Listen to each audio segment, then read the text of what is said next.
don't want any children. I've never wanted kids, even when I was a young little girl. And she's always said, oh, wait. And then last year I went up and I asked her, and she blatantly told me, oh, what if you meet the man of your dreams and he wants kids? There's no safety reasons. It's just her personal opinion. That's Victoria Mirsky. She says for nearly a decade she's been trying to get a tubal ligation. That's a permanent procedure that would prevent her from ever having children. But at 29, she feels she's been dismissed by doctors who say she's too young and she'll live to regret it. Now, according to Canadian guidelines, they were changed in 2016 to say that age or the existing number of children a woman has should not be a determining factor as to whether or not to perform the procedure. But one OBGYN who was actually involved with changing those guidelines says that hasn't stopped Canadian doctors from denying that young women from getting that procedure.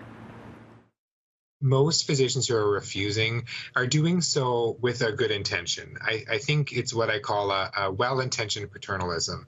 It's not intentionally meant to be harmful. It's that doctors feel that they are reducing the risk to women who may go on to regret their decision. So I think it's important for the doctor to explain clearly why they feel that this shouldn't be offered to this specific woman, that they should be letting the woman know that the reason they're declining is because of their own personal decision and not because it's not medically sound. And then they should be offering those women an effective referral, which means a referral to someone that they know will be able to provide it. Some studies have shown that about 4% of women go on to regret tying their tubes, and that number can go up to 20% for women under 30.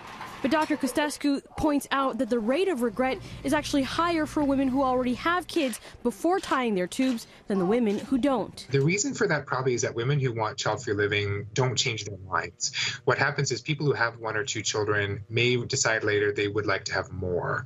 And so, again, people might think that they're causing harm if doing a tubal in a woman with no children. In fact, those women are at lower risk of regret. Now, about 10% of Canadian women use tubal ligation as their method of birth control. Now, some studies have suggested that women under 30 who get it may become at higher risk for needing a hysterectomy later in life. But other studies have also suggested that it might actually offer a slight protection against ovarian cancer and pelvic inflammatory disease.